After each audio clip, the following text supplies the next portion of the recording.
Hey, what's going on YouTube? Today I'm here to show you my Beginner Magicka Sorcerer, also known as Magsorc, build for the Deadlands DLC patch. As a part of the beginner setup series, I'll be focusing on a starting rotation and gear that are easily accessible. For the sake of this theme and to be as new player friendly as possible, I'll be avoiding mythics, arena weapons, trial, or dungeon gear. Furthermore, the rotation for many classes will be simplified. This build is capable of pulling over 74k on the parse dummy and is viable for most starting content. The build specializes in normal group content such as trials, dungeons, and group arenas. This build works great in Overland but is not specifically designed for it. So without further ado, here's the build.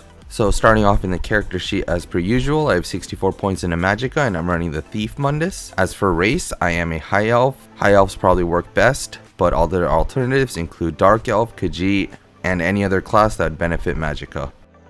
Moving on to food, for hard content we're going to be running Clockwork Citrus Fillet. A cheaper and just as good alternative will be Witch Mother's Potent Brew. And last but not least, if you need more sustain or you're parsing, Ghastly Eyeball is always the go-to.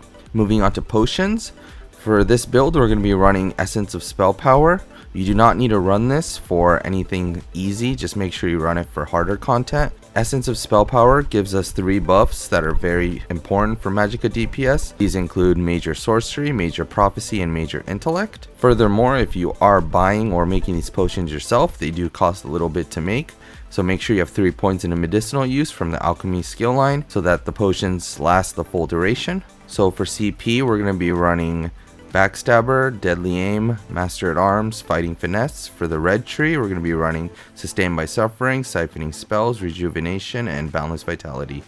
So for gear, we're going to be running 2 daggers of Julianos. Main hand is going to be Nirnhoned, offhand is Charged. Main hand has a poison damage enchant, offhand has a flame damage enchant. For the back bar, we're going to be running a Inferno Staff of Julianos, infused with a increased weapon and spell damage glyph. For the head and shoulders, we're going to be running Hunning's Rage, both in light, Max Mags, traded in Divines. For the body, we're going to be running 5 pieces of New Moon Acolyte, all Max Mag, traded in Divines. And for the jewelry, we're running 3 pieces of Julianos jewelry with spell damage enchants, traded in Bloodthirsty. Skills, we're going to be running Daedric Prey, Crystal Fragments, Mage's Wrath, Volatile Familiar, Twilight Tormentor, and Greater Storm Atronach.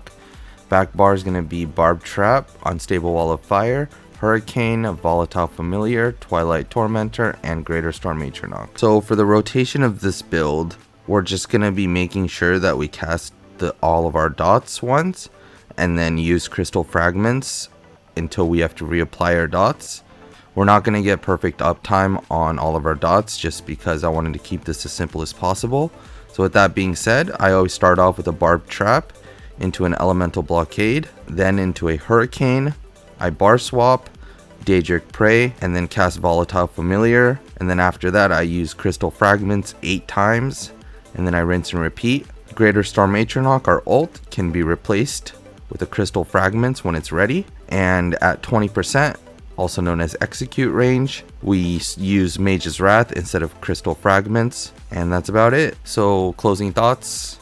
First off, I would just swap out for an Inferno Staff for my main hand instead of daggers if I needed range. Or if you just are more comfortable using a staff, it's like a couple thousand DPS loss, but at the end of the day, it's really not that big of a deal. In terms of progression, the first thing I would go for is Mother Sorrow. It's an Overland set from Deshawn, and I'd replace New Moon Acolyte ASAP because that set just isn't the greatest.